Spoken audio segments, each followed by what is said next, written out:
हो गया है दादा। क्या देश के युवा जी की बात होती है? समाज के सब वर्ग नहीं होते हैं? क्या देश की नारी की बात होती है? देश की सभी नारी नहीं होती है? कब तक टुकड़ों में सोचते रहोगे? कब तक समाज को बांटते रहोगे? सब सीमा करो, सीमा करो। बहुत तोड़ा देश को। आदरणीय अध्यक्ष जी, नेता तो बदल गए, लेकिन टेप रिकॉर्डर वही बज रही है, वही बातें, कोई नई बात आती नहीं। एक ही प्रोडक्ट बार बार लॉन्च करने के चक्कर में कांग्रेस की दुकान ताला लगने की नौबत आ गई। आप जिस ऊंचाई पे हैं उससे भी अधिक ऊंचाई पर जरूर पहुंचेंगे और अगले चुनाव में दर्शक दिशा में दिखेंगे।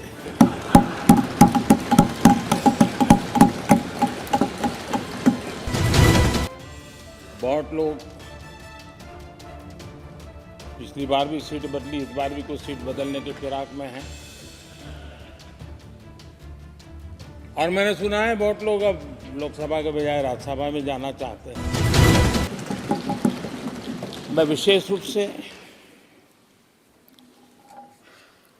विपक्ष ने जो संकल्प लिया है उसकी सराहना करता हूं। उनके भाषण के एक एक बात से मेरा और देश का विश्वास पक्का हो गया है कि इन्होंने लंबे अरसे तक वहां रहने का संकल्प ले लिया।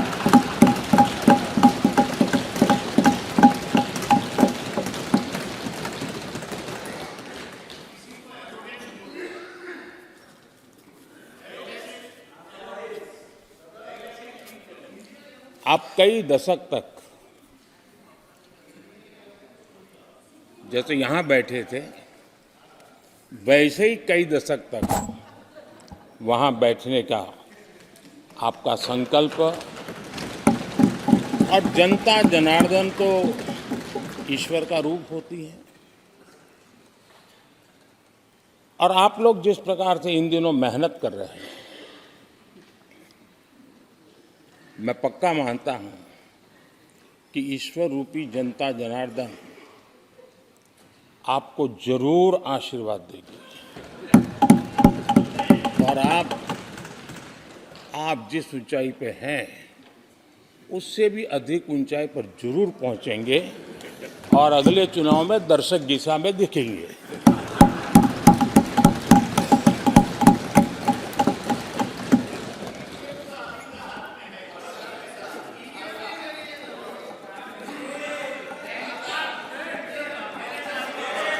अधीररंजन जी, इस बार आपने आपका कॉन्ट्रैक्ट उनको दे दिया है क्या?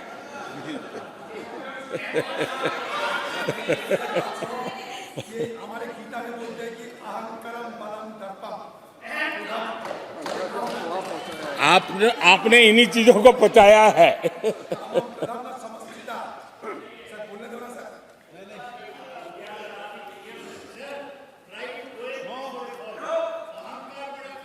आदरणीय अध्यक्ष महोदय,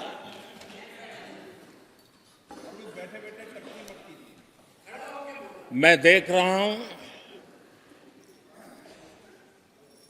कि आप में से बहुत लोग चुनाव लड़ने का हौसला भी खो चुके हैं।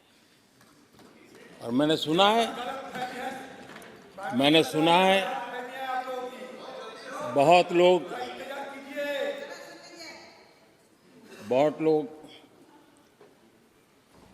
पिछली बार भी सीट बदली, इस बार भी कुछ सीट बदलने के फिराक में हैं।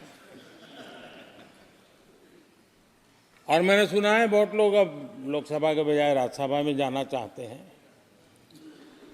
तो स्थितियों का आकलन करके वो अपना अपना रास्ता ढूंढ रहे हैं।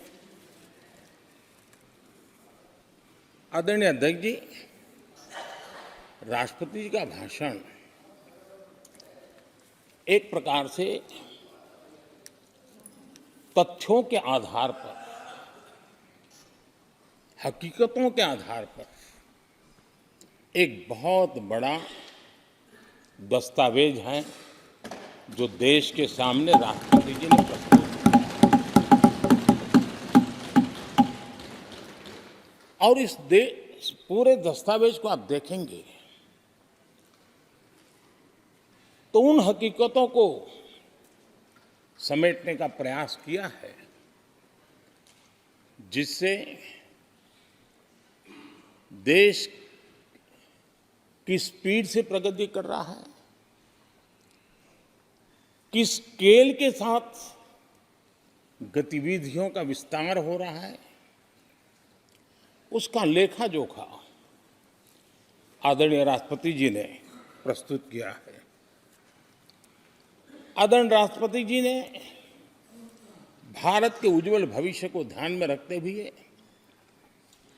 4 मजबूत स्तंभों पर हम सबका ध्यान केंद्रित किया है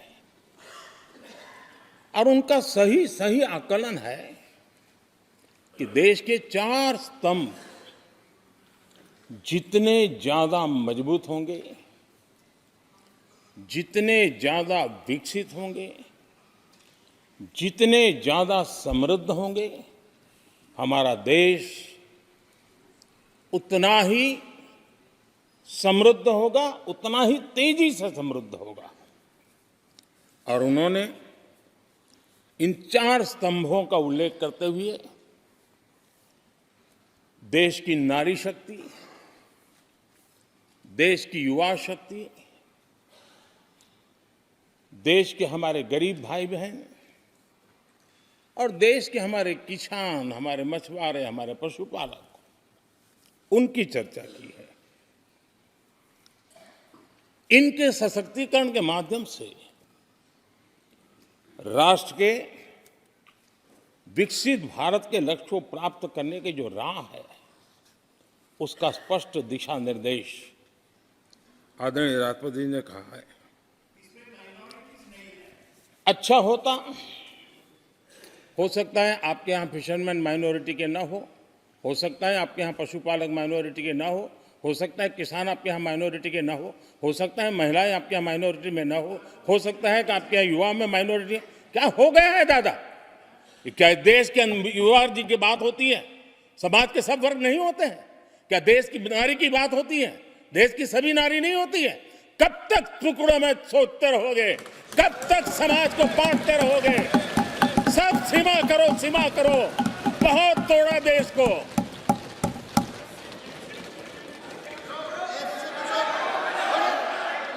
आदरणीय अध्यक्ष जी, अच्छा होता कि जाते जाते तो कम से कम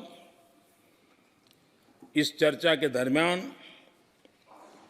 कुछ सकारात्मक बातें होती, कुछ सकारात्मक सुझाव आते, लेकिन हर बार की तरह आप सब साथियों ने देश को बहुत निराश किया, क्योंकि आपकी सोच की मर्यादा देश समझ पा रहा है। और उसको बार बार दर्द होता कि ये दशा है इनकी सोचने की मर्यादा इतनी है। आदरणीय अध्यक्ष जी, नेता तो बदल गए, लेकिन टेप रिकॉर्डर वही बज रही है, वही बातें, कोई नई बात आती नहीं, और पुरानी ढपली और पुराना राग वही चलता रहता है आपका। चुनाव का वर्ष था, थोड़ी मेहनत करते, कुछ नया निकाल करके लाते, जनता को जरा संदेश दे पाते, उसमें भी फेल गए आप। चलिए, ये भी मैं सिखाता हूं। आदरणीय अध्यक्ष जी, आज विपक्ष की जो हालत होगी ना, इसकी सबसे दोषी कांग्रेस पार्टी है।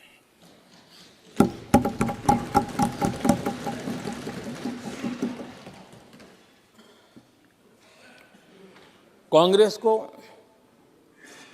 एक अच्छा विपक्ष बनने का बहुत बड़ा अवसर मिला, और 10 साल कम नहीं होते, लेकिन 10 साल में उस दायित्व को निभाने में भी वे पूरी तरह विफल गए। और जब खुद विफल हो गए तो विपक्ष में और भी होनहार लोग हैं, उनको भी उभरने नहीं दिया, क्योंकि फिर मामला और गड़बड़ हो जाए। इसलिए हर बार यही करते रहे कि और भी विपक्षी जो तेजस्वी लोग हैं उनको दबा दिया जाए। हाउस में कई यंग हमारे माननीय सांसदगण हैं, उत्साह भी उमंग भी है, लेकिन अगर वो बोलें, उनकी छवि उभर जाए तो शायद किसी की छवि बहुत दब जाए। उस चिंता में इस यंग जनरेशन को मौका न मिले, हाउस को ही चलने नहीं दिए गए।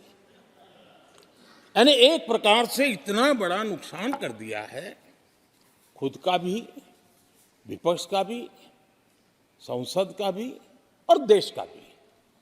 और इसलिए और मैं हमेशा चाहता हूं कि देश को एक स्वस्थ अच्छे विपक्ष की बहुत जरूरत है।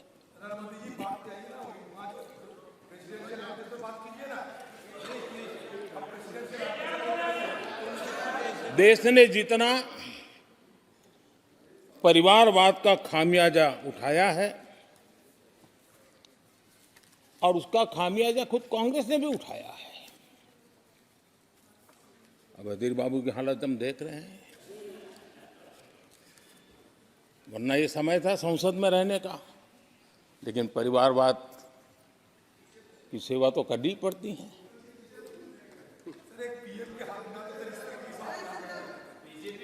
आदरणीय अध्यक्ष जी, अब हालत देखिए, हमारे खड़गे जी इस सदन से उस सदन शिफ्ट हो गए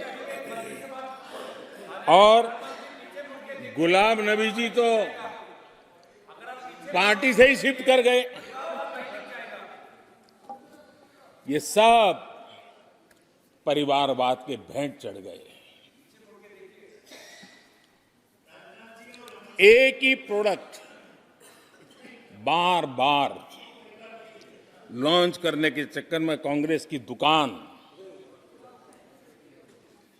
ताला लगने की नौबत आ गई है। और ये दुकान हम नहीं कह रहे, आप लोग कह रहे हैं। आप लोग कहते हैं दुकान खोलिए, सब जगह पे बोलते हैं, दुकान को ताला लगने की बात आई।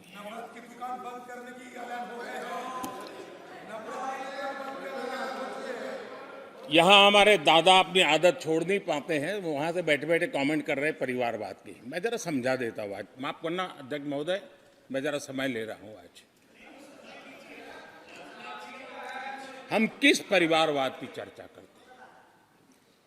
अगर किसी परिवार में अपने बलबूते पर जन समर्थन से एक से अधिक अनेक लोग अगर राजनीतिक क्षेत्र में भी प्रगति करते हैं, उसको हमने कभी परिवारवाद नहीं कहा है।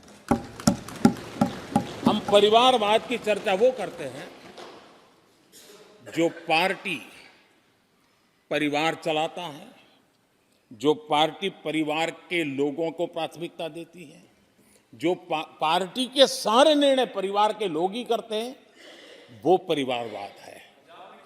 न राजनाथ जी की कोई पॉलिटिकल पार्टी है, न अमित शाह की कोई पॉलिटिकल पार्टी है। और इसलिए जहां एक परिवार को पार्टियां लिखी जाती हैं, वो लोकतंत्र में उचित नहीं है। लोकतंत्र में पार्टी अनेक, एक परिवार के 10 लोग राजनीति में आए, कुछ बुरा नहीं है। हम तो चाहते हैं नौजवान लोग आए।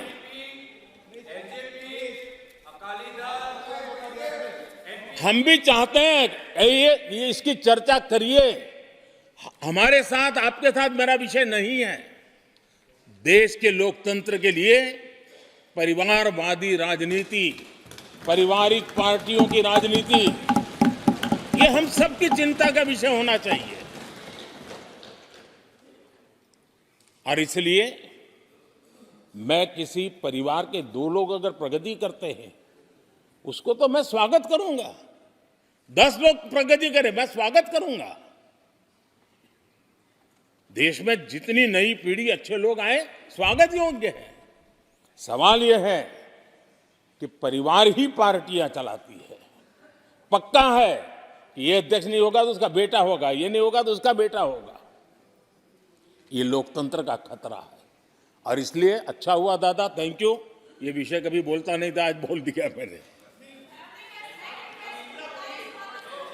आदरणीय अध्यक्ष जी, एक ही प्रोडक्ट को बार बार लॉन्च करने का भरपूर प्रयास हो रहा है।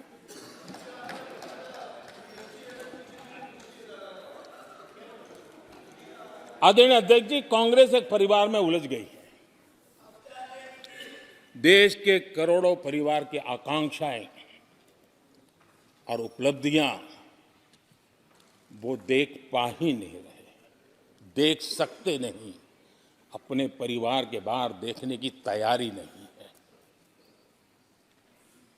और कांग्रेस में एक कैंसिल कल्चर डेवलप हुआ है। कुछ भी है कैंसिल, कुछ भी है कैंसिल। एक ऐसे कैंसिल कल्चर में कांग्रेस फंस गई है। अगर हम कहते हैं मेक इन इंडिया तो कांग्रेस कहती है कैंसिल। हम कहते हैं आत्मनिर्भर भारत, कांग्रेस कहती है कैंसिल। हम कहते हैं वोकल फॉर लोकल, कांग्रेस कहती है कैंसिल। हम कहते हैं वंदे भारत ट्रेन, कांग्रेस कहती है कैंसिल। हम कहते हैं संसद की नई इमारत, कांग्रेस कहती है कैंसिल। यानी मैं हैरान हूं, ये कोई मोदी की उपलब्धियां नहीं है, देश की उपलब्धियां है।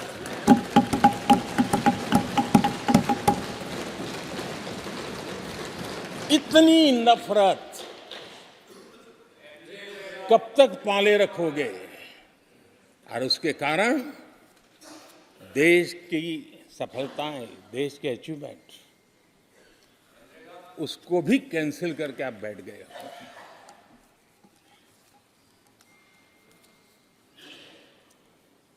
आदरणीय अध्यक्ष जी, राष्ट्रपति जी ने विकसित भारत के रोड मैप पर चर्चा करते हुए आर्थिक पहलुओं पर विस्तार से चर्चा की। अर्थव्यवस्था के मूलभूत जो आधार है उसके की बारीकी से चर्चा की और भारत की मजबूत अर्थव्यवस्था को आज पूरी दुनिया सराह रही है, पूरी दुनिया उससे प्रभावित है। और जब विश्व संकट से गुजर रहा है तब तो उनको और ज्यादा अच्छा लगता है। G20 समिट के अंदर सारे देश ने देखा है कि पूरा विश्व भारत के लिए क्या सोचता है, क्या कहता है, क्या आशा करता है।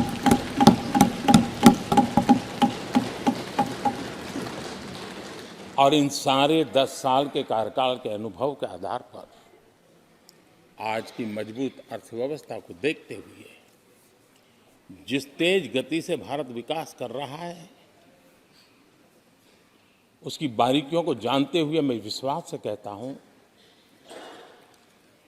और इसीलिए मैंने कहा है कि हमारे तीसरे टर्म में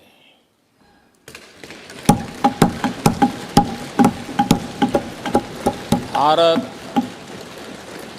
दुनिया की तीसरी बड़ी आर्थिक ताकत बनेगा।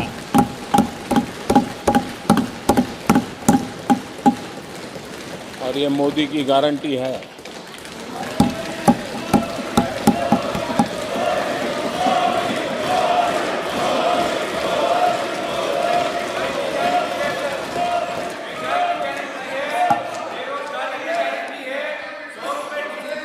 माननीय अध्यक्ष जी, इनको पहले मौका नहीं दिया था क्या? सबको मौका दिया है ना? हाँ,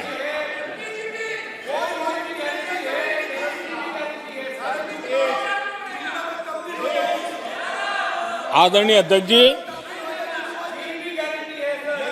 जब हम दुनिया की तीसरी बड़ी आर्थिक शक्ति बनकर के उभरेंगे कहते हैं, तो हमारे विपक्ष में बैठे कुछ साथी कैसा कुतर्क देते हैं। वो कहते हैं इसमें क्या है, ये तो अपने आप हो जाएगा। क्या कमाल है आप लोगों की। मोदी का क्या है, ये तो अपने आप हो जाएगी। मैं जरा सरकार की भूमिका क्या होती है इस सदन के माध्यम से देश को और विशेष करके देश के युवा मन को बताना चाहता हूं, देश की युवा शक्तियों को बताना चाहता हूं ये होता कैसे है और सरकार की भूमिका क्या होती है। आदरणीय अध्यक्ष जी, 10 साल पहले 2014 में फरवरी महीने में जो इंटरिम बजट आया था, उस समय कौन लोग बैठे थे आपको तो मालूम ही है, देश को ही मालूम है। जो 10 साल पहले इंटरिम बजट आया था, उसे पेश करते समय उस समय के वित्त मंत्री ने जो कहा था, मैं उसको कोट कर रहा हूं, और एक एक शब्द बड़ा मूल्यवान है जी। जब आप लोग कहते हैं ना, ये तो अपने आप तीसरे नंबर पर जा ही जाएगा, ऐसा कहते हैं, उनको जरा समझना चाहिए। ये उन्होंने क्या कहा था, I now wish to look forward and outline a vision for the future. Vision for the future. पूरे ब्रह्मांड के सबसे बड़े अर्थशास्त्री बोल रहे थे। I now wish to look forward and outline a vision for the future. आगे कहते हैं, I wonder how many have noted the fact that India's economy, in terms of the size of its GDP, is the 11th largest in the world. यानी 2014 में 11 number पहुंचने पर क्या गौरवगान होता था। आज 5 पर पहुंच गए और आपको क्या हो गया, क्या हो गया। आदरणीय अध्यक्ष जी, आदरणीय अध्यक्ष जी, आदरणीय अध्यक्ष जी, आदरणीय अध्यक्ष जी, आदरणीय अध्यक्ष जी, आदरणीय अध्यक्ष जी, मैं आगे पढ़ रहा हूं। गोगोई जी, थैंक यू, आपने अच्छा कहा। मैं आगे पढ़ रहा हूं, ध्यान से सुनिए साथियों, ध्यान से सुनिए। उन्होंने कहा था, is the 11th largest in the world. बड़ा गौरव का बात था। There are great things in the store. आगे वो कह रहे हैं, there are great things in store. फिर आगे कहते हैं, there is a well argued view that in the next 3 decades, in the next 3 decades, India's nominal GDP will take the country to the 3rd rank after the US and China. उस समय ये ब्रह्मांड के बड़े अर्थशास्त्री कह रहे थे कि तीसरे नंबर पर 30 साल में हम पहुंच जाएंगे। 30 साल। और फिर कहा था, ये मेरा विजन जो मैं, मनमोहन सिंह नहीं थे उस वक्त, मनमोहन सिंह नहीं थे। बहुत लोग हैं जो ये ख्यालों में रहते हैं वो ब्रह्मांड के सबसे बड़ी अर्थशास्त्री है। ये लोग 2014 में कह रहे हैं, और विजन क्या देखते हैं, 2044, यानी 2044 तक तीसरी अर्थव्यवस्था की बात।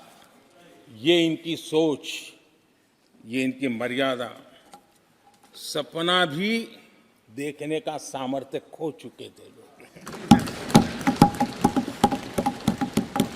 संकल्प तो दूर की बात थी। 30 साल का इंतजार करने के लिए मेरे देश की युवा पीढ़ी को कह कर गए थे, लेकिन हम आज आपके सामने विश्वास से खड़े हैं, इस पवित्र सदन में खड़े हैं, और मैं आपको विश्वास दिलाता हूं कि 30 साल हम नहीं लगने देंगे। ये मोदी की गारंटी है। मेरे तीसरे कार्यकाल में देश दुनिया की तीसरी आर्थिक शक्ति बन जाए।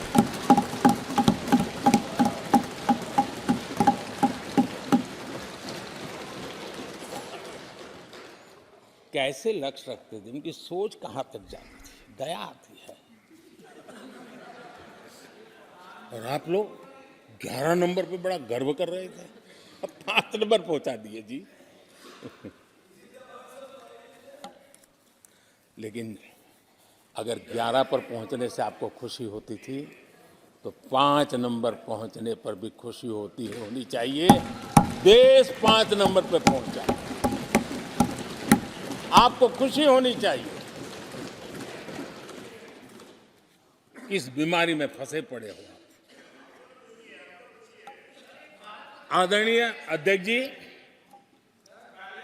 भाजपा सरकार की काम करने की स्पीड, हमारे लक्ष्य कितने बड़े होते हैं, हमारा हौसला कितना बड़ा होता है, वो आज पूरी दुनिया देख रही है।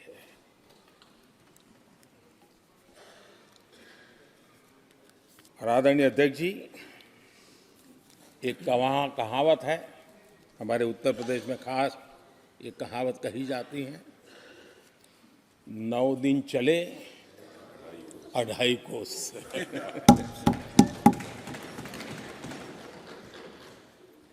और मुझे लगता है कि ये कहावत पूरी तरह कांग्रेस को परिभाषित कर देती है। ये कांग्रेस की सुस्त रफ्तार,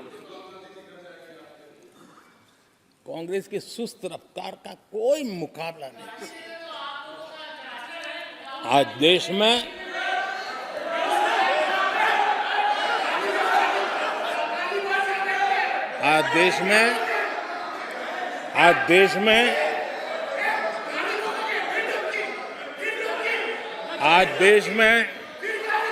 जिस रफ्तार से काम हो रहा है, कांग्रेस सरकार इस रफ्तार की कल्पना भी नहीं कर सकती। आदरणीय अध्यक्ष जी,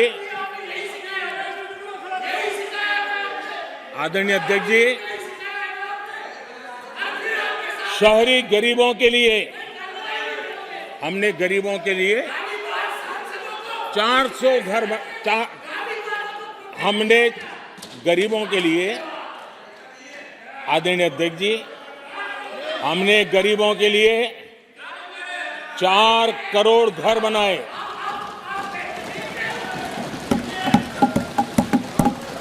और शहरी गरीबों के लिए 80 लाख पक्के मकान शहरी गरीबों के लिए बने।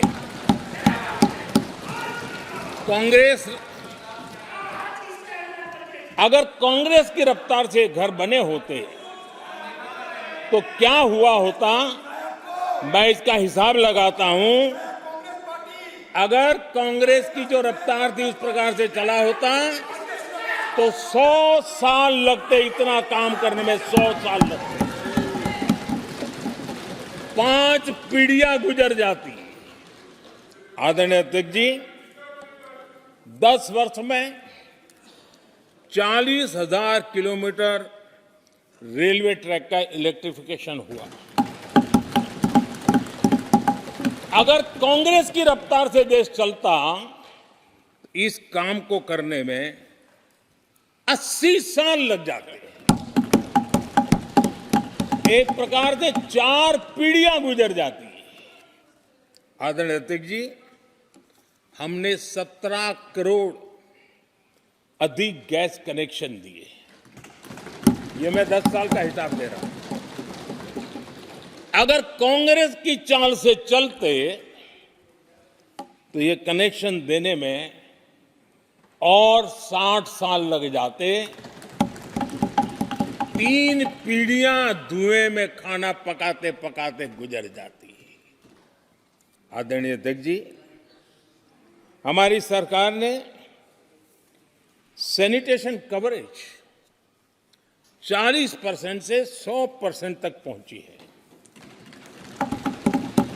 अगर कांग्रेस की रफ्तार होती तो ये काम होते होते 60-70 साल और लगते और कम से कम 3 पीढ़ियां गुजर जाती, लेकिन गारंटी नहीं होता कि नहीं होता। आदरणीय अध्यक्ष जी, कांग्रेस की जो मानसिकता है, जिसका देश को बहुत नुकसान हुआ है, कांग्रेस ने देश के सामर्थ्य पर कभी भी विश्वास नहीं किया। वे अपने आप को शासक मानते रहे और जनता जनार्दन को हमेशा कमतर आंकते गए, छोटा आंकते गए। आदरणीय अध्यक्ष जी, देश के नागरिकों के लिए कैसा सोचते थे, मैं जानता हूं, मैं नाम बोलते ही उनको जरा चुभन होगी, लेकिन 15 अगस्त लाल किले से प्रधानमंत्री नेहरू ने जो कहा था वो मैं जरा पढ़ता हूं। लाल किले से भारत के प्रथम प्रधानमंत्री ने जो कहा था वो पढ़ रहा हूं, नेहरू जी ने। उन्होंने कहा था, हिंदुस्तान में काफी मेहनत करने की आदत आम तौर से नहीं है। हम इतना काम नहीं करते जितना कि यूरोप वाले या जापान वाले या चीन वाले या रूस वाले या अमेरिका वाले करते हैं। ये नेहरू जी लाल किले से बोल रहे हैं। यह न समझिए, यह न समझिए कि यह न समझिए कि वह कौमें, ये न समझिए कि वह कौमें कोई जादू से खुशहाल हो गई। वो मेहनत से हुई है और अक्ल से हुई है। ये उनको सर्टिफिकेट दे रहे हैं, भारत के लोगों को नीचा दिखा रहे हैं।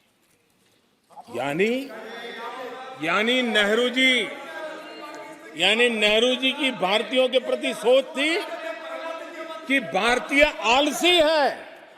नेहरू जी की भारतीयों के लिए सोच थी कि भारतीय कम अक्ल के लोग होते हैं। और आदरणीय अध्यक्ष जी, इंदिरा जी की सोच भी उससे ज्यादा अलग नहीं थी। इंदिरा जी ने जो लाल किले से 15 अगस्त को कहा था, लाल किले से 15 अगस्त को इंदिरा जी ने कहा था, दुर्भाग्यवश हमारी आदत ये है कि जब कोई शुभ काम पूरा होने को होता है तो हम आत्मतुष्टि की भावना से ग्रस्त हो जाते हैं, और जब कोई कठिनाई आ जाती है तो हम ना उम्मीद हो जाते हैं। कभी कभी तो ऐसा लगने लगता है कि पूरे राष्ट्र ने ही पराजय भावना को अपना लिया है। आज कांग्रेस के लोगों को देख करके लगता है कि इंदिरा जी भले देश के लोगों का आकलन सही न कर पाए, लेकिन कांग्रेस का एकदम सटीक आकलन उन्होंने किया।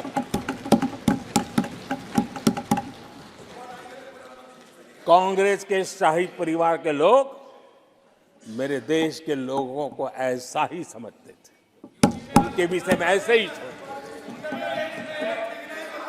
और आज भी वही सोच देखने को मिलती है। माननीय अध्यक्ष जी,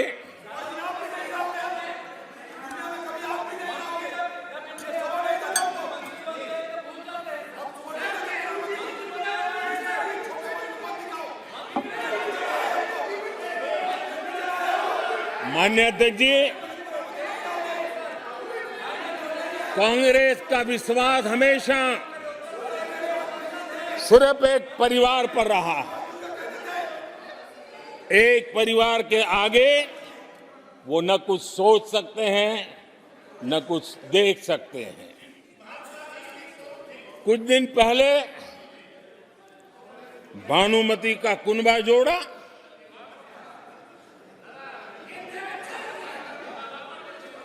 लेकिन फिर एकला चलो रे करने लग गए। कांग्रेस के लोगों ने नया नया मोटर मैकेनिक का काम सीखा है और इसलिए अलाइनमेंट क्या होता है उसका ज्ञान तो हो गया होगा, लेकिन मैं देख रहा हूं अलायंस का ही अलाइनमेंट बिगड़ गया।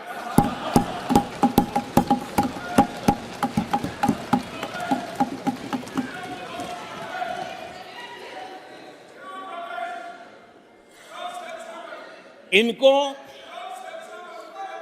अपने इस कुनबे में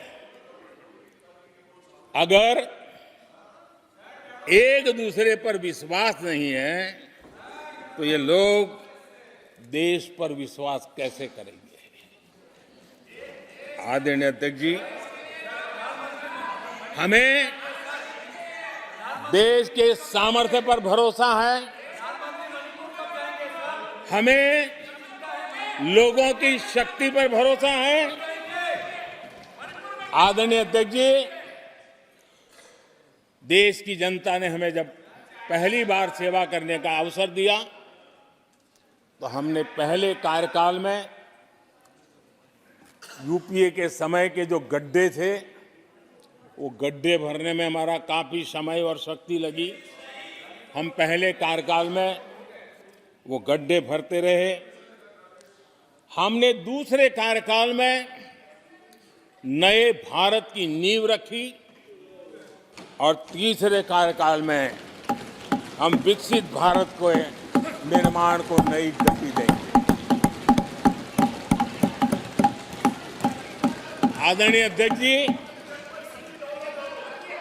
पहले कार्यकाल में हमने स्वच्छ भारत, उज्ज्वला,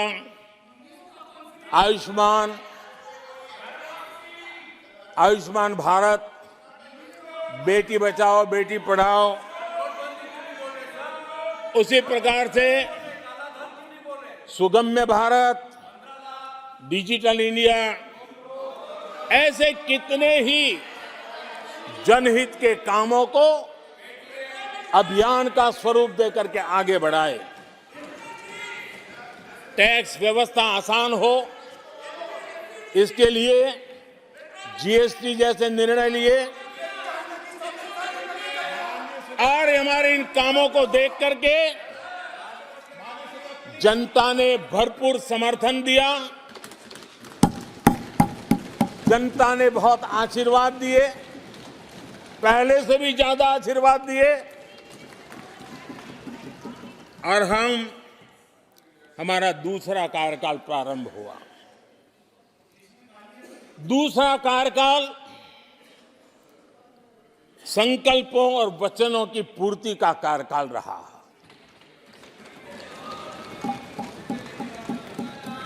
जिन उपलब्धियों का देश लंबे समय से इंतजार कर रहा था, वो सारे काम हमने दूसरे कार्यकाल में पूरे होते देखे। हम सब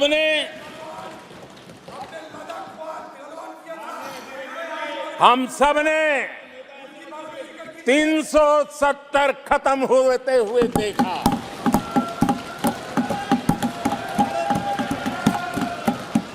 इन्हीं माननीय सांसदों के आंखों के सामने और उनके वोट की ताकत से 370 गया।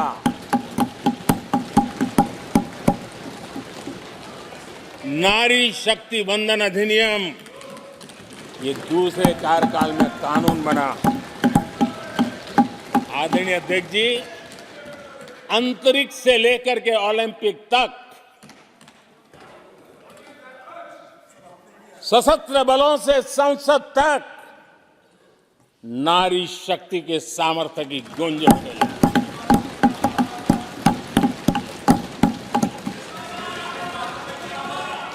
ये नारी शक्ति के सशक्तिकरण को आज देश ने देखा है। आदरणीय अध्यक्ष जी, उत्तर से दक्षिण तक, पूरब से पश्चिम तक लोगों ने दशकों से अटकी भटकी लटकी योजनाओं को समयबद्ध तरीके से पूरे होते हुए देखा। आदरणीय अध्यक्ष जी, अंग्रेजी शासन के पुराने दंड प्रधान कानूनों से हम प्लीज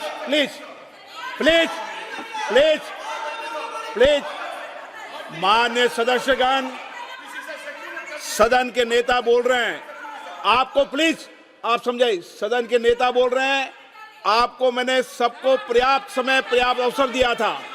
यह तरीका गलत है, यह हमें मर्यादा बना के रखना पड़ेगा। प्लीज बैठे बैठे कोई टिप्पणी नहीं करेगा।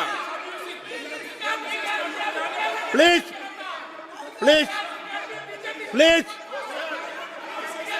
प्लीज नो, गलत तरीका, गलत तरीका। माननीय प्रधानमंत्री जी,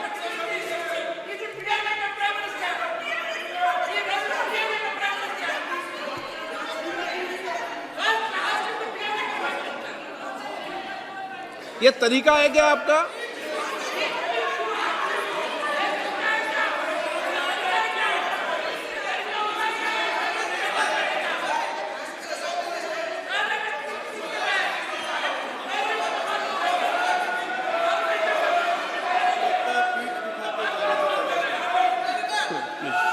प्लीज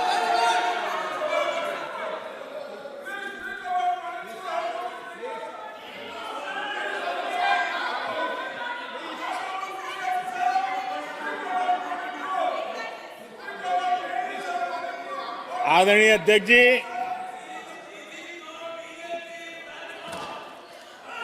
अंग्रेजी शासन के पुराने कानून जो दंड प्रधान थे, उन दंड प्रधानों से के कानूनों से हट करके हमने न्याय संहिता तक प्रगति की।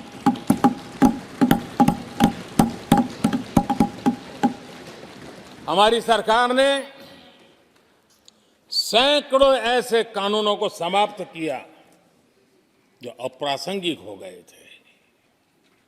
सरकार ने 40,000 से ज्यादा कंप्लायंसेस खत्म कर दिए। आदरणीय अध्यक्ष जी, भारत ने अमृत भारत और नमो भारत ट्रेनों से भविष्य की उन्नति के सपने देखे।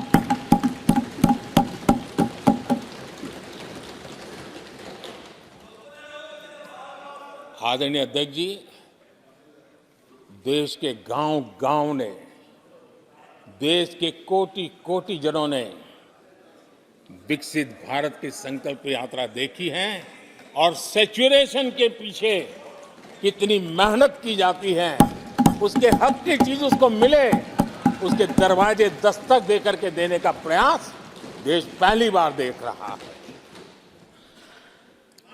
आदरणीय अध्यक्ष जी, भगवान राम, आदरणीय अध्यक्ष जी, भगवान राम न सिर्फ अपने घर लौटे, बल्कि एक ऐसे मंदिर का निर्माण हुआ जो भारत की महान सांस्कृतिक परंपरा को नई ऊर्जा देता रहेगा। और आदरणीय अध्यक्ष जी, अब हमारी सरकार का तीसरा कार्यकाल भी बहुत दूर नहीं है। ज्यादा से ज्यादा 100-125 दिन बाकी है। और अब की बार पूरा देश कह रहा है, अब की बार खड़गे जी भी कह रहे हैं। लेकिन अध्यक्ष जी, मैं आमतौर पर ये आंकड़े के चक्कर में नहीं पड़ता, लेकिन मैं देख रहा हूं देश का मिजाज एनडीए को तो 400 पार कर पाई के रहेगा, लेकिन भारतीय जनता पार्टी को 370 सीट अवश्य देगा।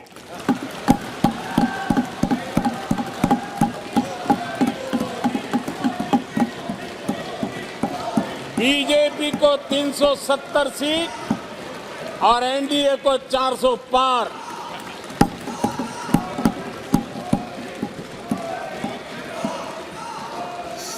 सभा की कार्रवाई इस विषय की समाप्ति तक बढ़ा दी जाए। आदरणीय अध्यक्ष जी, हमारा तीसरा कार्यकाल बहुत बड़े फैसलों का होगा।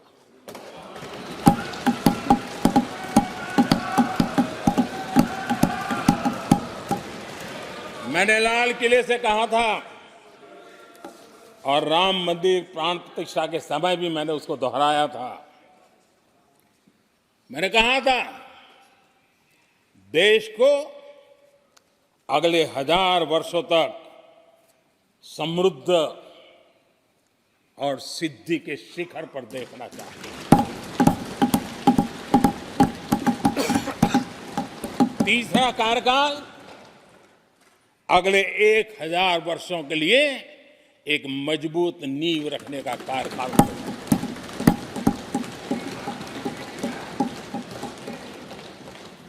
आदरणीय अध्यक्ष जी, मैं भारतवासियों के लिए, उनके भविष्य के लिए बहुत ही विश्वास से भरा हुआ हूं। मेरा देश के 140 करोड़ नागरिकों के सामर्थ्य पर अपार भरोसा है। मेरा बहुत विश्वास है।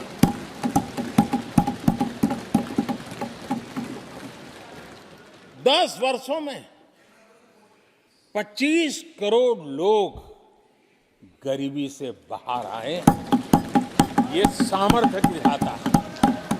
आदरणीय अध्यक्ष जी, मैंने हमेशा कहा है कि गरीब को अगर साधन मिले, गरीब को अगर संसाधन मिले, गरीब को अगर स्वाभिमान मिले, तो हमारा गरीब गरीबी को परास्त करने का सामर्थ्य रखता है।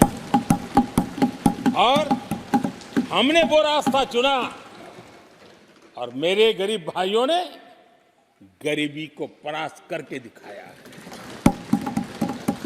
और इसी सोच के साथ हमने गरीब को साधन दिए, संसाधन दिए, सम्मान दिया, स्वाभिमान दिया।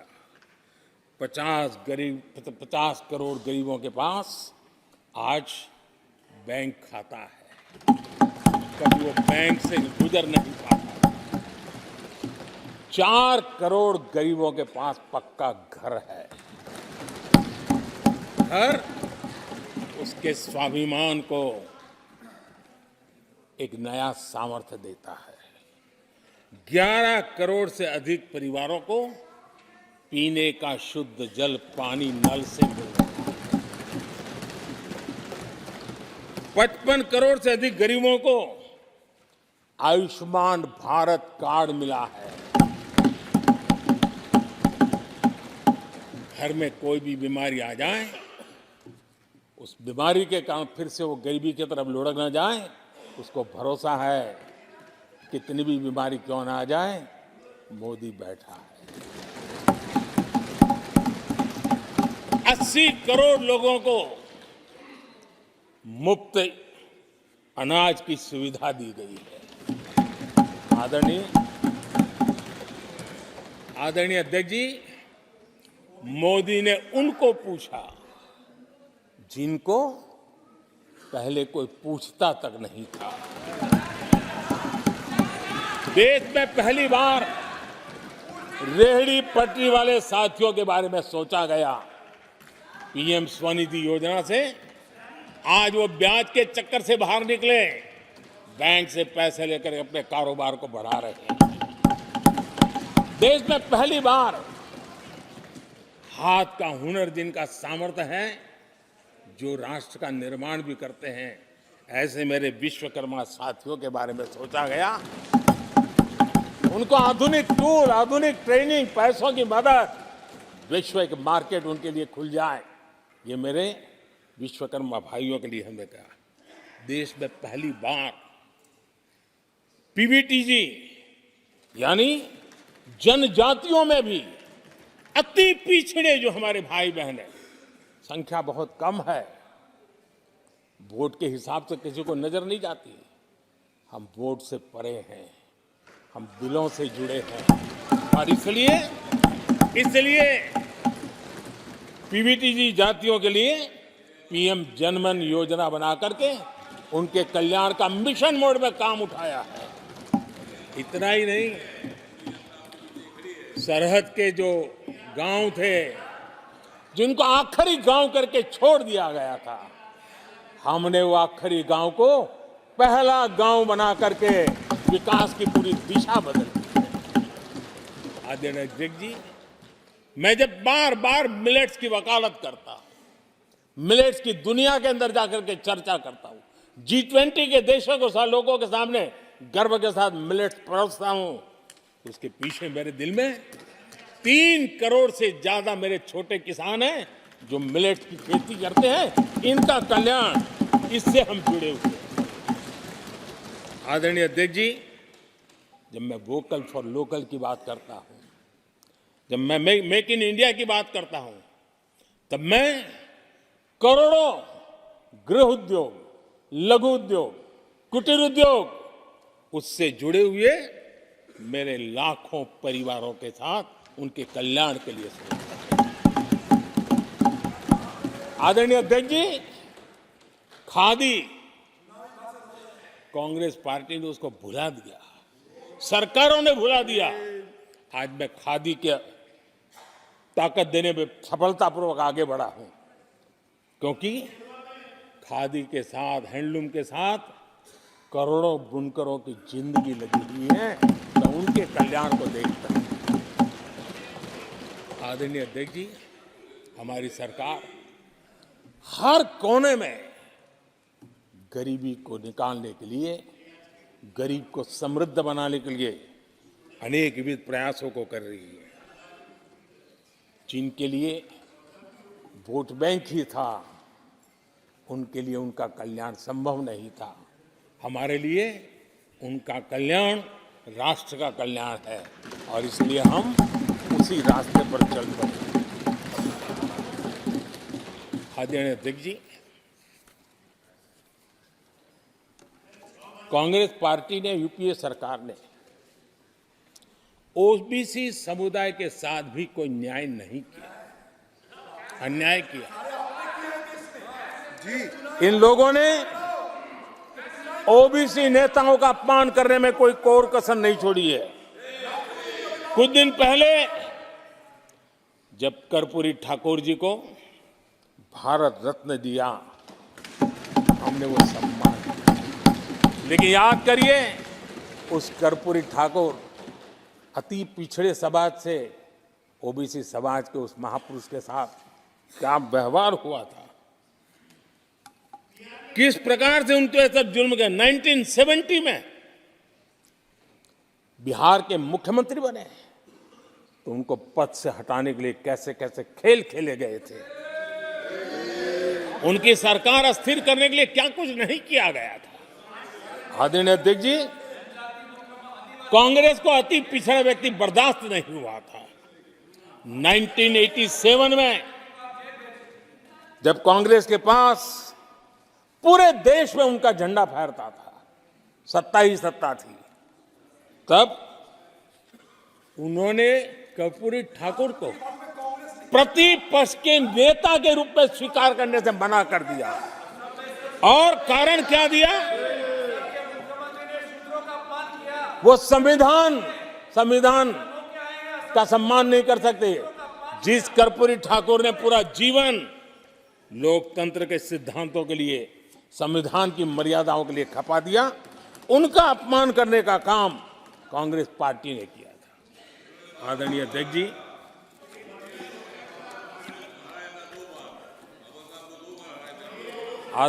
जी, कांग्रेस के हमारे साथियों को आजकल इस पर बहुत चिंता जताते हैं कि सरकार में ओबीसी कितने लोग हैं, कितने पद पर कहाँ है, उसके हिसाब किताब करते रहते हैं। लेकिन मैं हैरान हूं, उनको इतना सबसे बड़ा ओबीसी नजर नहीं आता है। यहाँ आंखें बंद करके बैठ जाते हैं। आदरणीय अध्यक्ष जी, जरा मैं ये दुनिया भर की चीजें करते हैं, मैं कहना चाहता हूं, ये क्लास है। ये यूपीए के समय एक एक्स्ट्रा कॉन्स्टिट्यूशनल बॉडी बनाई गई थी, जिसके सामने सरकार की कुछ नहीं चलती थी। नेशनल एडवाइजरी काउंसिल, जरा कोई निकाल करके देखे उसमें क्या कोई ओबीसी था क्या? जरा निकाल के देखिए। इतनी बड़ी बड़ी पावरफुल बॉडी बनाई थी और वो तो अपॉइंट कर रहे थे। आदरणीय अध्यक्ष जी,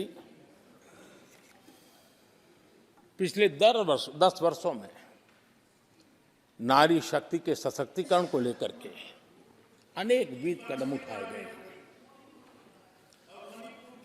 नारी के नेतृत्व में समाज के सशक्तिकरण पर काम किया गया है।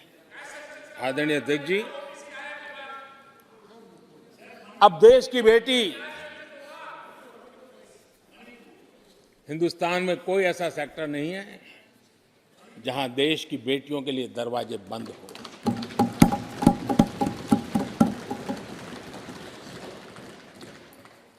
आज हमारे देश की बेटियां फाइटर जेट भी उड़ा रही हैं और हमारे देश की सीमाओं को भी सुरक्षित रख रही है। आदरणीय अध्यक्ष महोदय, ग्रामीण व्यवस्था, अर्थव्यवस्था हमारी, women self help group 10 crore बहनें जुड़ी है और आर्थिक गतिविधि करती है और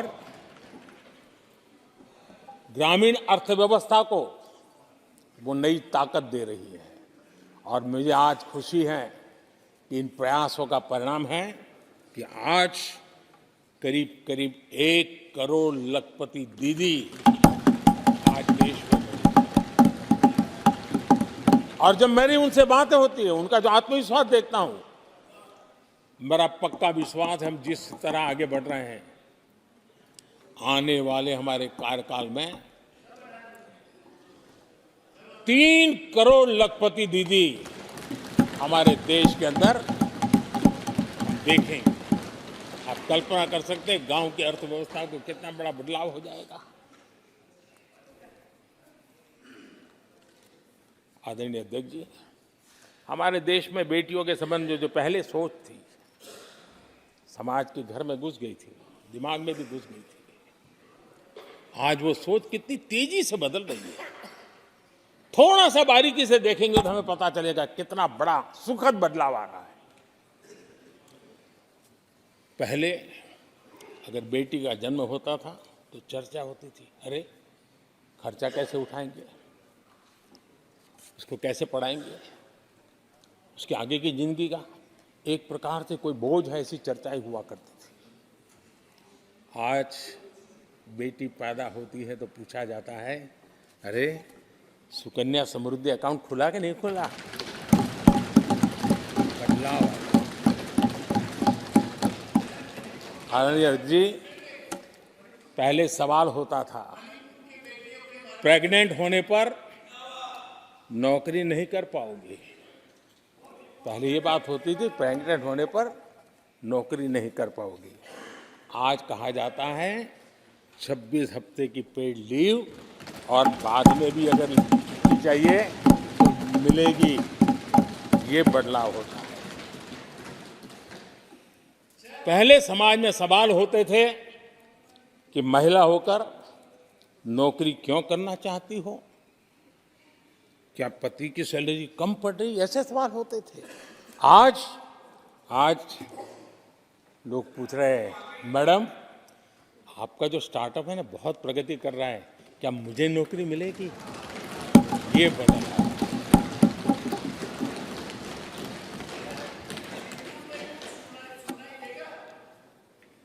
आदरणीय अध्यक्ष जी, एक समय था जब सवाल पूछा जाता था कि बेटी की उम्र बढ़ रही है, शादी कब करोगे? बेटी की उम्र बढ़ रही है, शादी कब करोगे?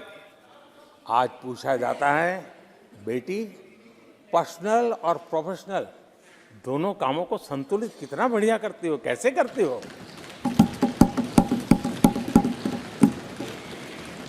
आदरणीय अध्यक्ष जी, एक समय था घर में कहा जाता था कि घर के मालिक घर पे है कि नहीं है, ऐसा पूछा जाता था। घर के मुखिया को बुलाइए, ऐसा कहते थे। आज किसी के घर जाते हैं तो घर महिला के नाम पर, बिजली का बिल उसके नाम पर आता है, पानी गैस सब उसके नाम पर, तो परिवार के मुखिया की जगह आज मेरी माताएं बहन से। ये बदलाव अमृतकाल में विकसित भारत का हमारा जो संकल्प है ना, इसकी एक बहुत बड़ी शक्ति के रूप में उभरने वाला है और मैं उस शक्ति के दर्शन कर पा रहा हूं। आदरणीय अध्यक्ष महोदय,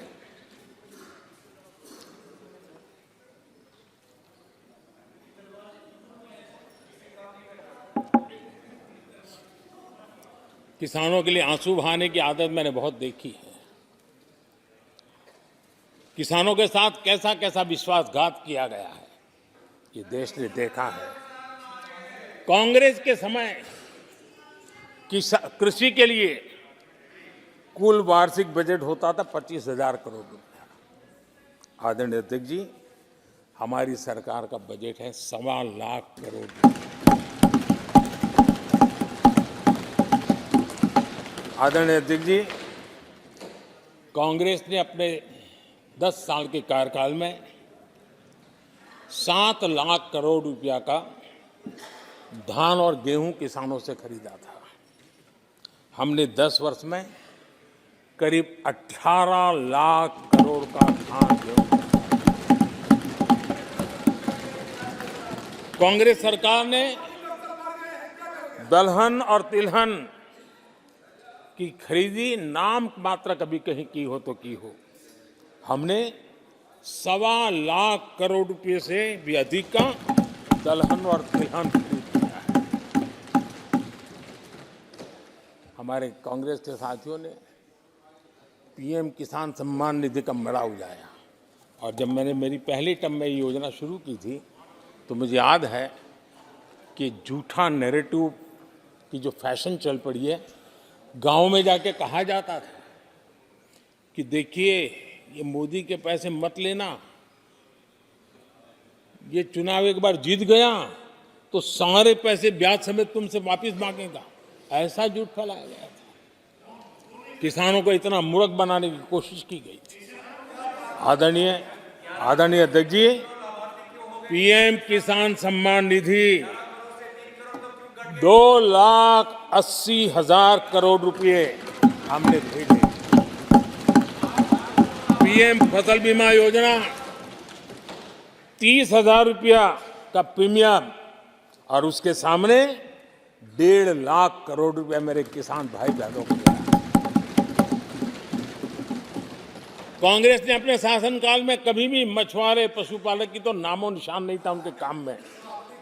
पहली बार इस देश में मछुआरों के लिए अलग मंत्रालय बना, पशुपालन के लिए अलग मंत्रालय बना। पहली बार पशुपालक को, मछुआरों को किसान क्रेडिट कार्ड दिया गया ताकि कम ब्याज से उसको बैंक से पैसा मिल सके, वो अपना कारोबार बढ़ा सके। किसान और मछुआरों की चिंता सिर्फ जानवरों की नहीं होती है, जिंदगी का एक महत्वपूर्ण हिस्सा है। आर्थिक चक्र को चलाने में इन पशुओं की अभी बहुत बड़ी भूमिका होती है।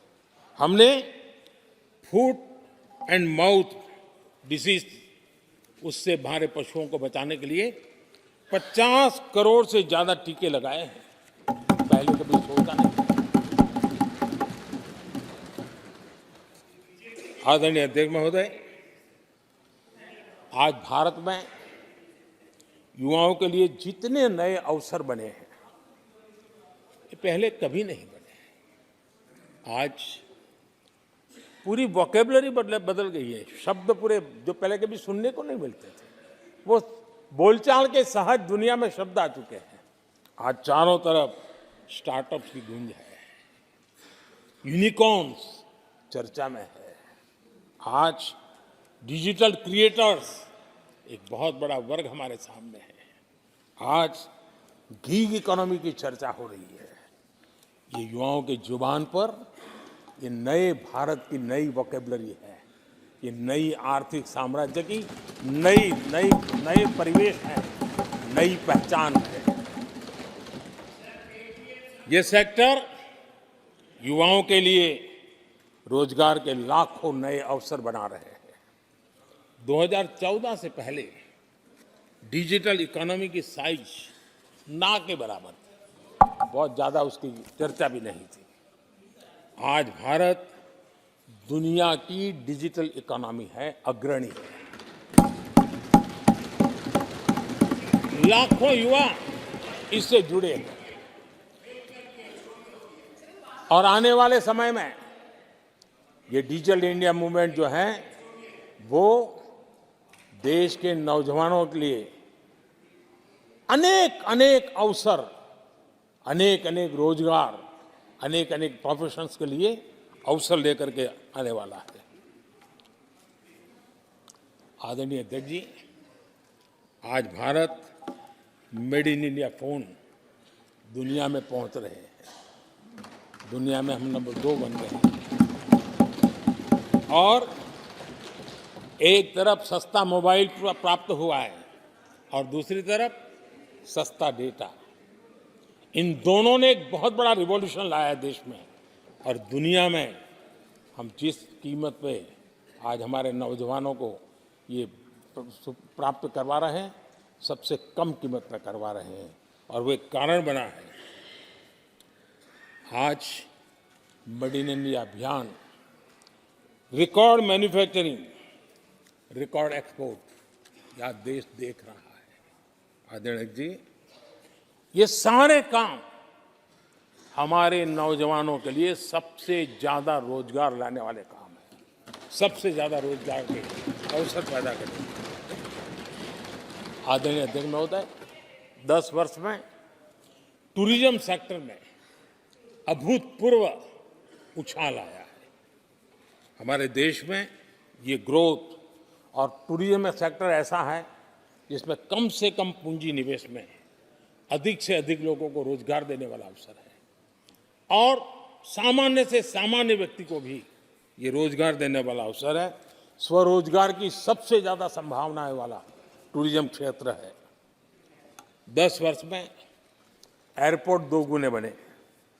भारत सिर्फ एयरपोर्ट बने ऐसा नहीं है, भारत दुनिया का तीसरा बड़ा डोमेस्टिक एविएशन सेक्टर बना, दुनिया के तीसरे बड़े।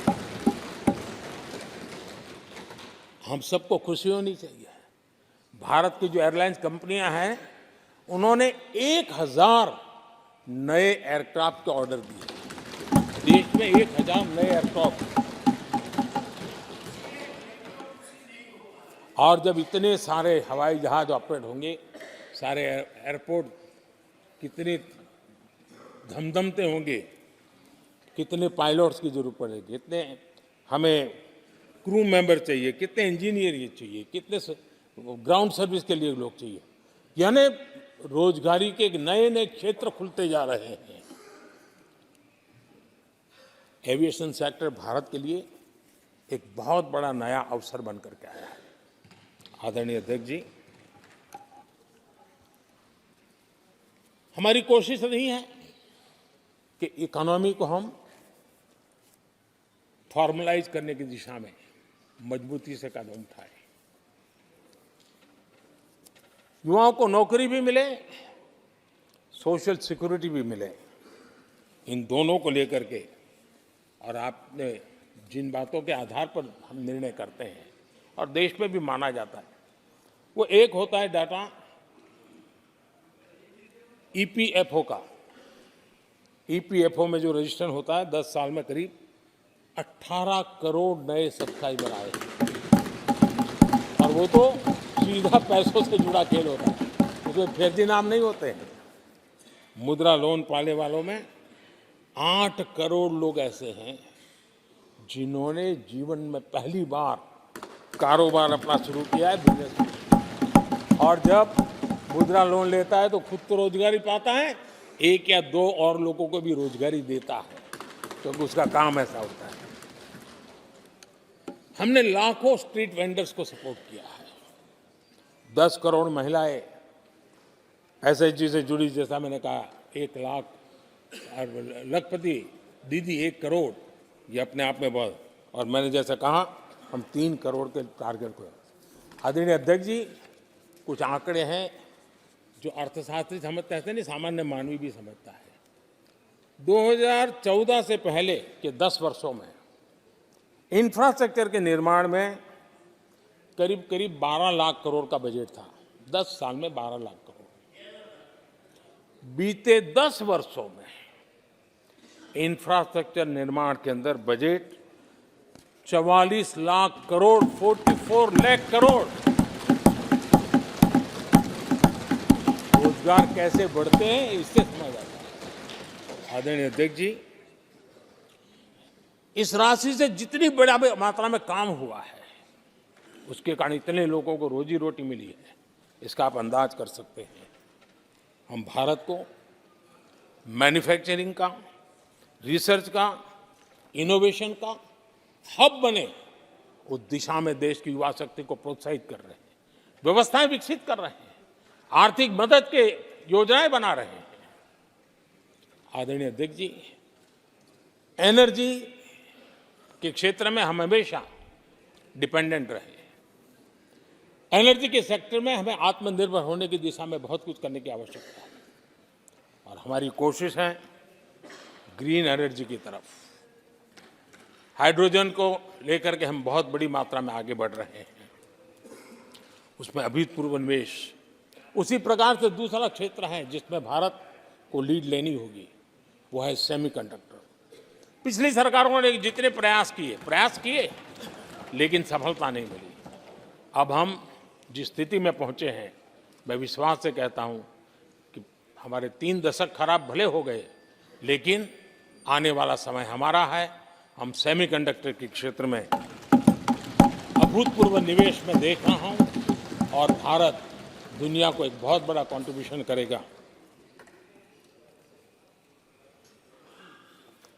इन सारे कारणों से आदरणीय अध्यक्ष जी, क्वालिटी जॉब की संभावनाएं बहुत बढ़ने वाली है, और जिसके कारण समाज में जैसे जैसे हमने एक अलग स्किल मिनिस्ट्री बनाई, उसके पीछे ही तो ये है कि देश के नौजवानों को हुनर मिले और ऐसे अवसर मिले, और हम इंडस्ट्री 4.0 उसके लिए मैन पावर को तैयार करते हुए आगे बढ़ने की दिशा में काम कर रहे हैं।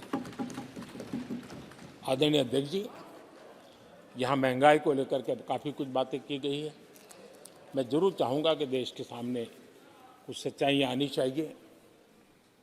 इतिहास गवाह है जब भी कांग्रेस आती है महंगाई लाती है।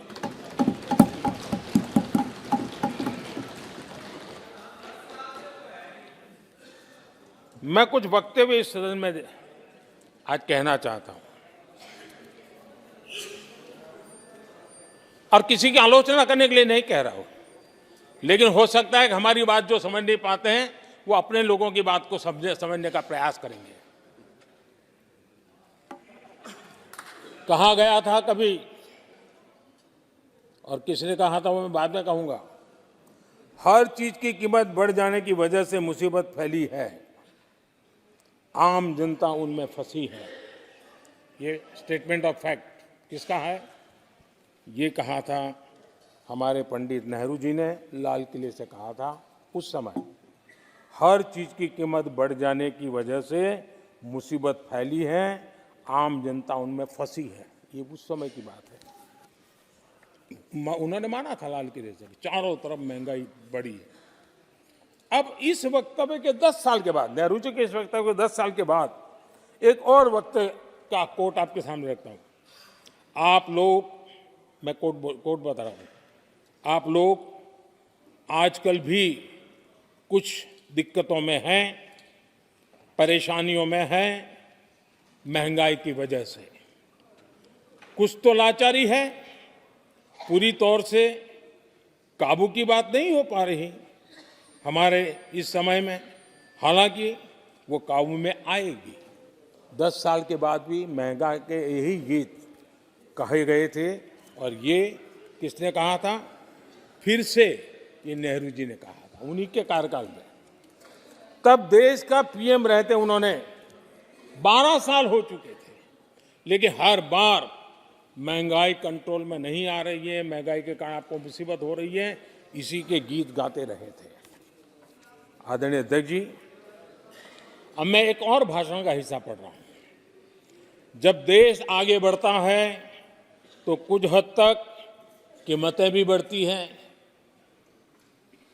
हमको ये भी देखना है कि जो भी आवश्यक वस्तु हैं उनकी कीमत को कैसे थामें। ये किसने कहा था? इंदिरा गांधी जी ने कहा था। 1974 में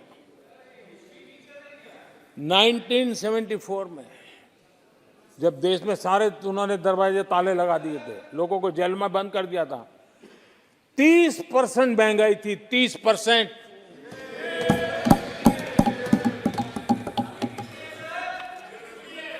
आदरणीय अध्यक्ष जी,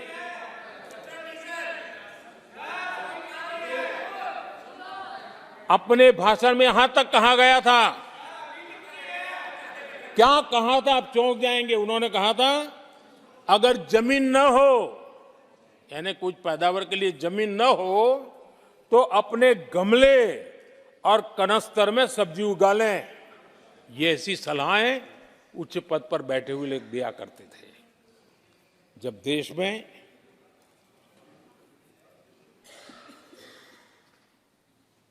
महंगाई को लेकर के 2 गाने सुपर हिट हुए थे हमारे देश में, घर घर गाए जाते थे। एक महंगाई मार गई और दूसरा महंगाई डायन खाए जा, डायन खाए जाता है। और ये दोनों गाने कांग्रेस के शासनकाल में आए। आदरणीय अध्यक्ष जी, यूपीए के शासनकाल में महंगाई डबल डिजिट में थी, डबल डिजिट में महंगाई थी, इसको नकार नहीं सकते हैं। और यूपी का सरकार का तर्क क्या था जी? असंवेदनशीलता। ये कहा गया था कि महंगी आइसक्रीम खा सकते हो तो महंगाई का रोना क्यों रो रहे हो, ये कहा गया था। ये कहा गया था। जब भी कांग्रेस आई है उसने महंगाई को ही मजबूत किया। आदरणीय अध्यक्ष जी, हमारी सरकार ने महंगाई को लगातार नियंत्रण में रखा है। दो युद्ध के बावजूद और 100 साल में आए सबसे बड़े संकट के बावजूद महंगाई नियंत्रण में है और हम कर पाए हैं।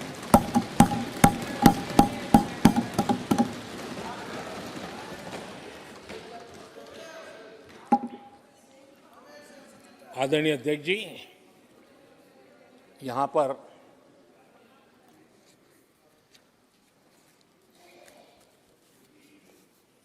बहुत गुस्सा व्यक्त किया गया। जितना हो सका उतने कठोर शब्द में गुस्सा व्यक्त किया गया। उनका दर्द मैं समझता हूं, उनकी मुसीबत और ये गुस्सा मैं समझता हूं, क्योंकि तीर निशाने पर लगा है।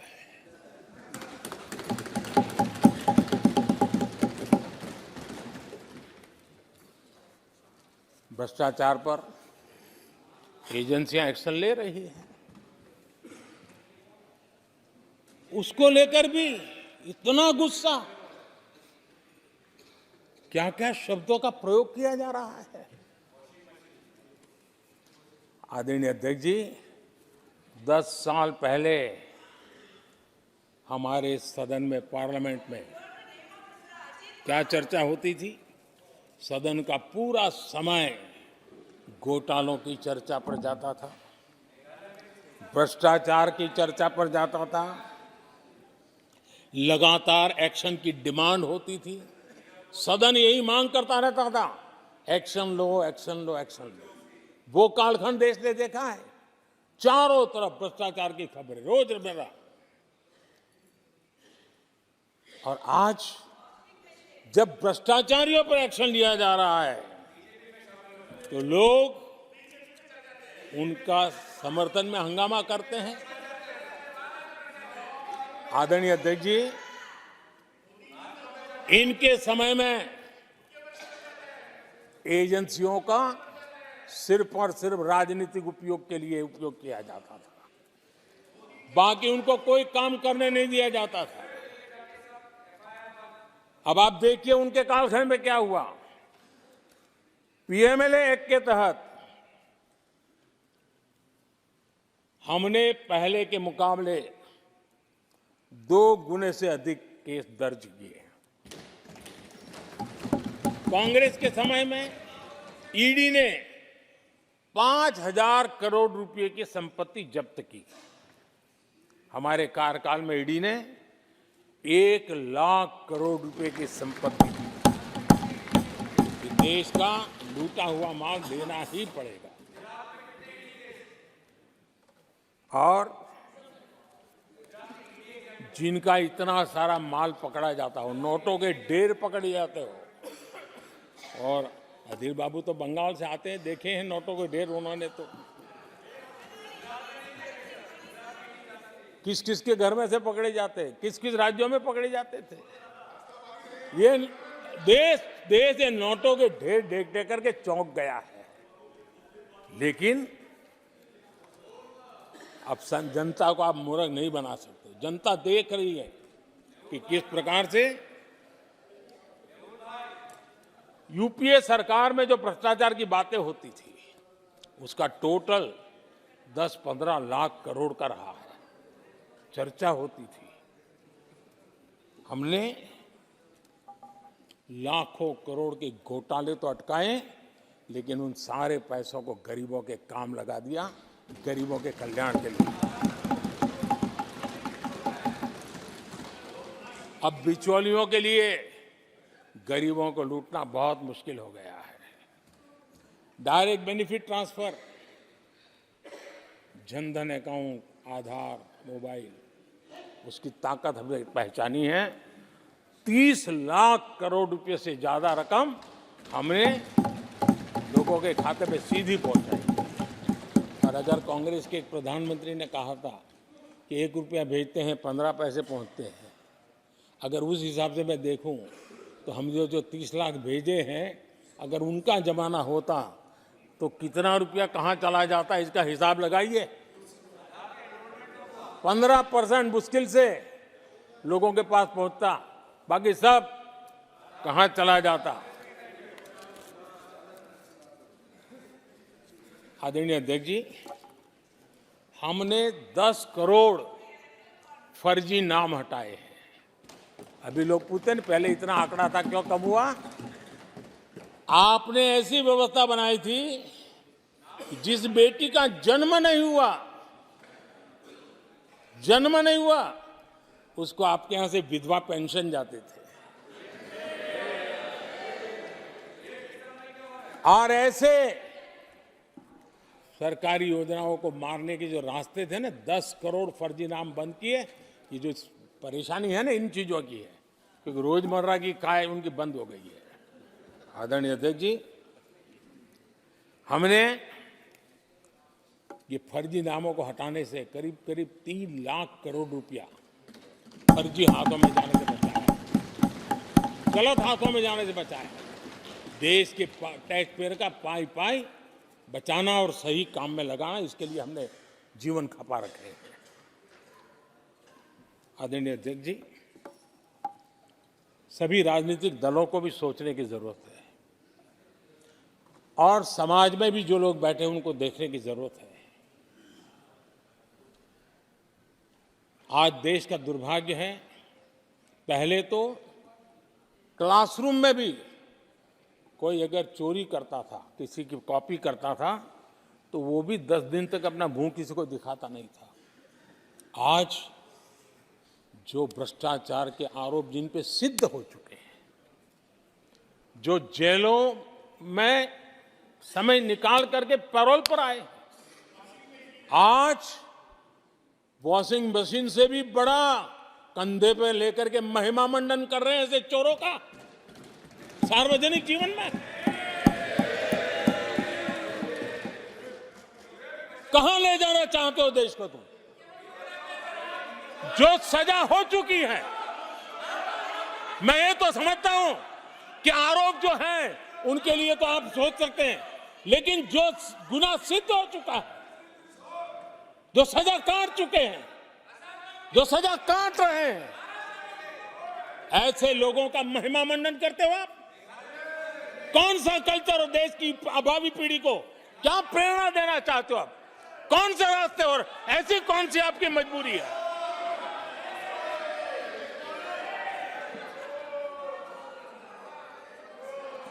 और ऐसे लोगों का महिमा मंडन किया जा रहा है, उनको महान बताया जा रहा है।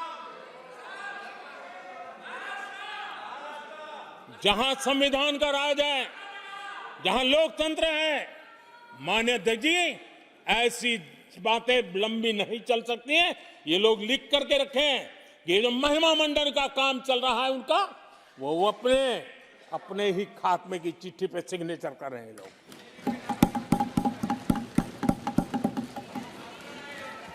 आदरणीय अध्यक्ष जी, जांच करना ये एजेंसियों का काम है। एजेंसियां स्वतंत्र होती हैं और संविधान ने उनको स्वतंत्र रखा हुआ है, और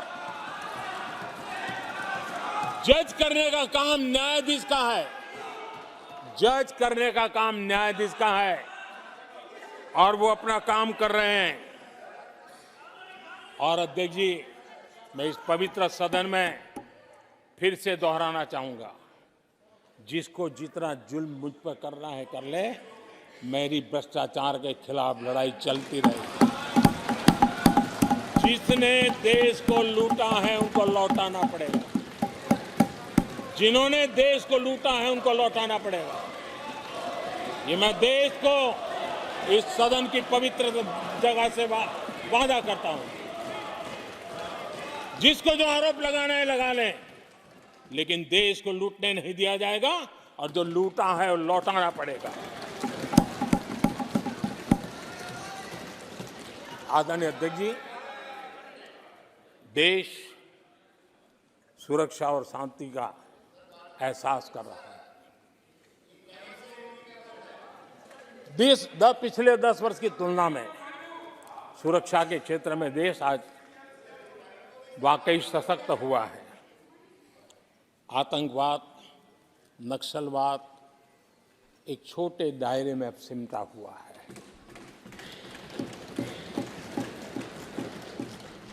लेकिन भारत की जो टेररिज्म के प्रति जीरो टॉलरेंस नीति है, आज पूरे विश्व को भी भारत की इस नीति की तरफ चलने के लिए मजबूर होना पड़ा।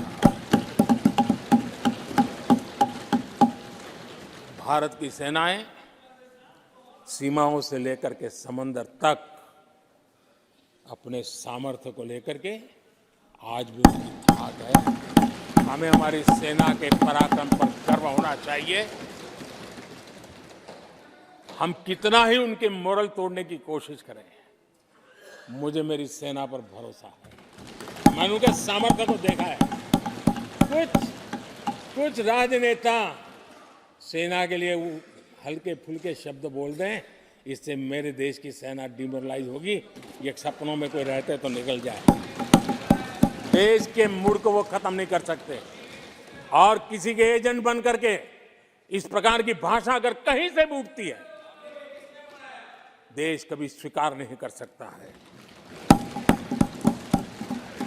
और जो खुलेआम देश में अलग देश बनाने की वकालत करते हैं,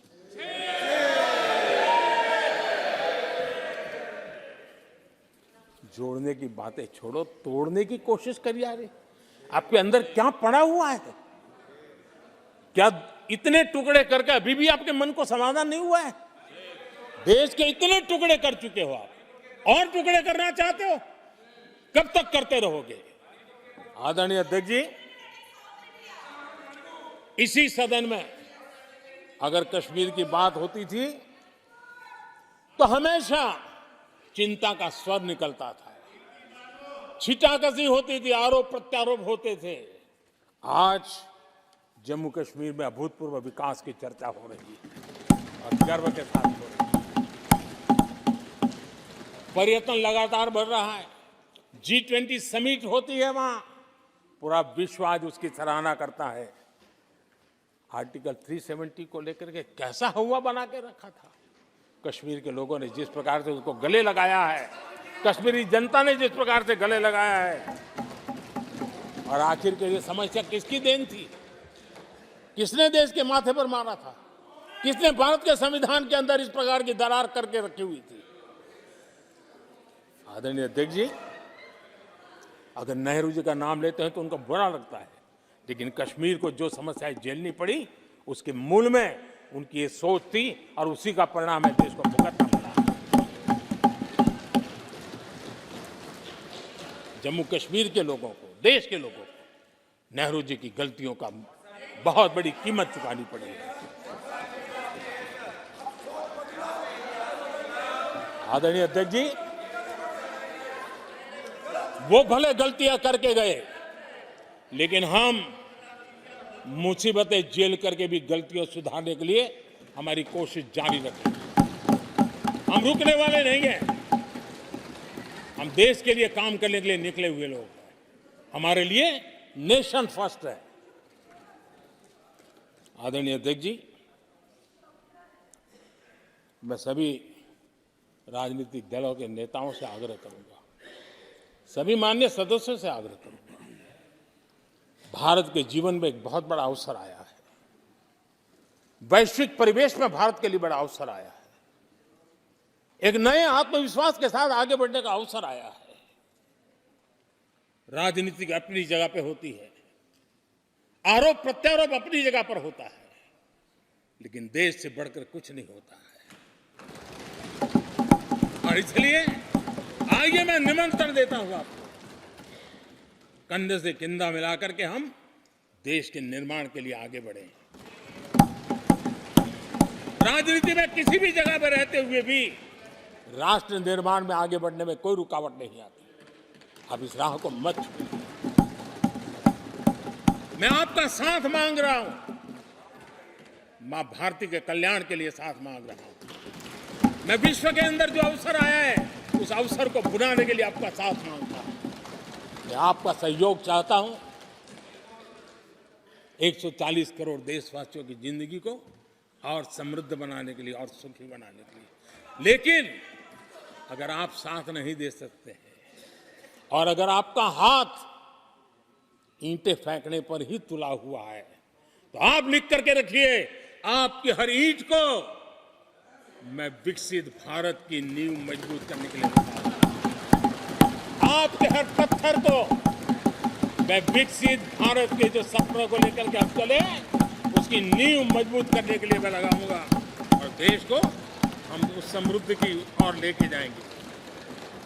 जितने पत्थर उछाल लीजिए, आपका हर पत्थर भारत के समृद्ध, भारत के विकसित भारत के सपने को समृद्ध बनाने के लिए हर पत्थर को मैं काम में ले लूंगा।